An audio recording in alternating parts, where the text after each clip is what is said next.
എണ്ണ ചൂടായിട്ടുണ്ട്. കുറച്ച് കടുക് ഇട്ട് കൊടുക്കാം.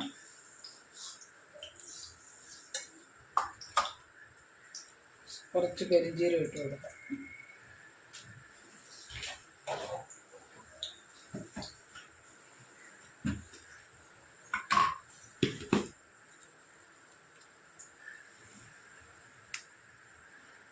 ഉണക്കമുളക്,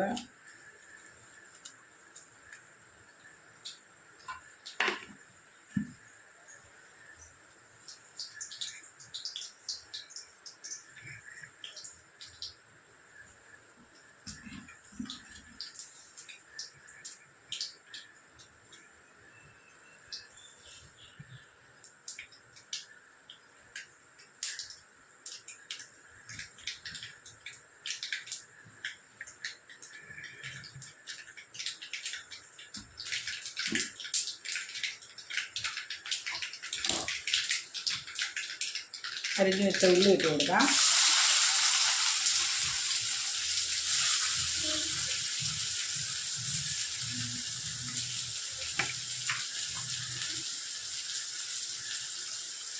ഒരേ ഒരു പച്ചമുളക് പഴുത്തതായതുകൊണ്ട് ഞാൻ ഒരെണ്ണമേ ഇട്ടിട്ടുള്ളൂ. നല്ല എരിവാണ്.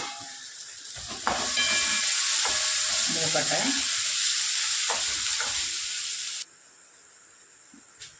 ഇപ്പോൾ ഉള്ളി നല്ലോണം മൂത്തിട്ടുണ്ട്. ഇനി നമുക്ക് ഇഞ്ചി വെളുത്തുള്ളി പേസ്റ്റ് ഇട്ട് കൊടുക്കാം.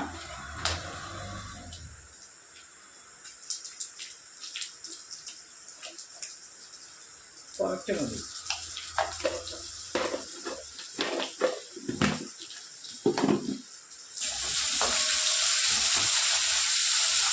തക്കാളിയൊന്നും ഞാൻ ഇടുന്നില്ല. തക്കാളി ഇടുന്നതോടെ ഇടാം. ഓക്കെ. കറുവേപ്പില ഇട്ട് കൊടുക്കാം. ഇഞ്ചിയും വെളുത്തുള്ളി നല്ലോണം മൂക്കണം. ഇഞ്ചിയുടെ വെളുത്തുള്ളിയുടെ പച്ച മണം പോകണം.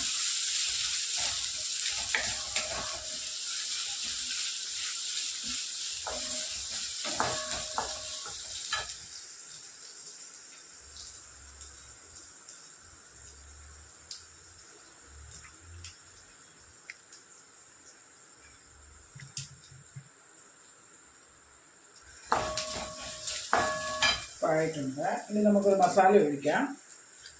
മല്ലിപ്പൊടി, മുളക് പൊടി, മഞ്ഞൾപ്പൊടി, ചിക്കൻ മസാല.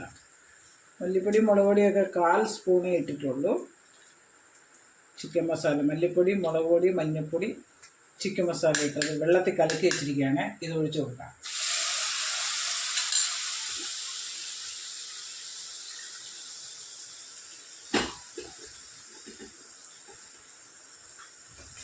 നല്ലോണം ഇളക്കി കൊടുക്കാം.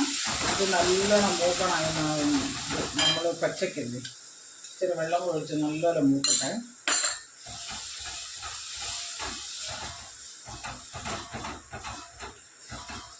മസാലയുടെയൊക്കെ പച്ച മണം വേണം.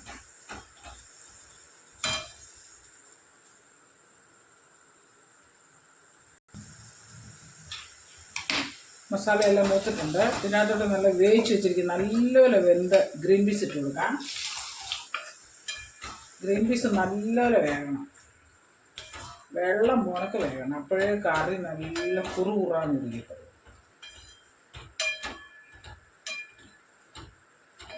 നല്ലപോലെ തിളക്കട്ടെ. അപ്പോഴേ നമ്മുടെ ഗ്രീൻ പീസ് കറി തുറന്ന് നോക്കാം. നല്ലപോലെ കുറുകിയിട്ടുണ്ട്.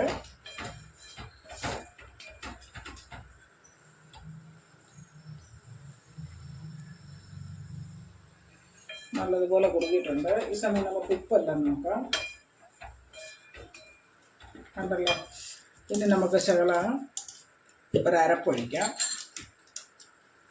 ഇത് കണ്ടല്ലോ. ഇതെന്നാണ് തേങ്ങയും കാഷ്നട്ടും അത് മാത്രമേ ഉള്ളൂ അരച്ച് ചേർത്ത് കൊടുക്കാം. കാഷ്നട്ട് അരച്ച് ചേർക്കുമ്പോൾ വല്ലാത്തൊരു ടേസ്റ്റ് ഉണ്ട്. അതിന് ടേസ്റ്റും കിട്ടും, കറിക്ക് നല്ല ടൈറ്റും കിട്ടും. നിങ്ങൾ ഈ കറി ഒന്ന് ട്രൈ ചെയ്ത് നോക്കണം.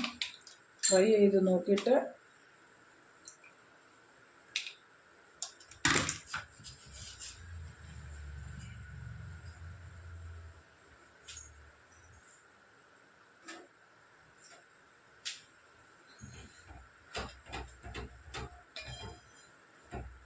നിങ്ങൾ ഈ കറി ഒന്ന് ഉണ്ടാക്കി നോക്കണം.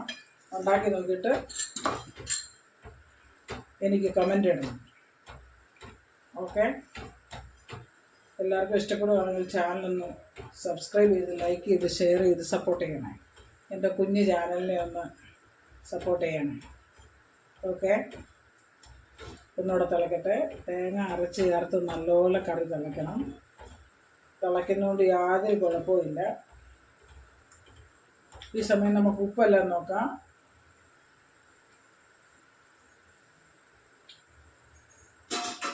കുറച്ച് ഉപ്പിൻ്റെ കുറവുണ്ട്, ഇട്ട് കൊടുക്കാം.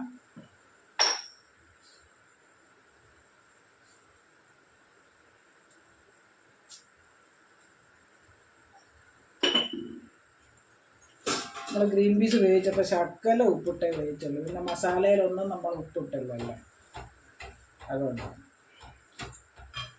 ആവശ്യത്തിന് നീട്ടിക്കോ. കറി കുറച്ച് കഴിയുമ്പോൾ നല്ലപോലെ കുറുകും.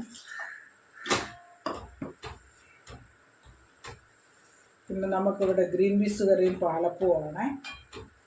ഓക്കെ, നല്ലപോലെ തിളച്ചിട്ട് കാണിക്കാം. കറിയും തുറന്ന് നോക്കാം. നല്ല തിളച്ചിട്ടുണ്ട്.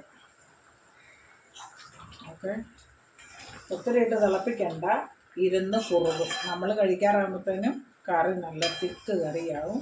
അതുകൊണ്ട് ഈ ഒരു പരുവത്തിൽ നിർത്തുന്നതാണ് നല്ലത്. അതിന് മുമ്പേ നമുക്ക് ശകലം മല്ലിയില, കുറച്ച് മല്ലിയിലയോടെ അരിഞ്ഞിടാം. മല്ലിയില നല്ല വൃത്തിക്ക് കഴുകി അരിഞ്ഞിടാം.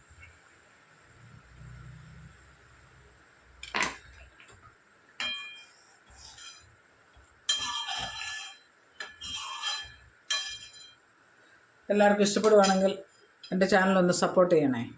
Thank you.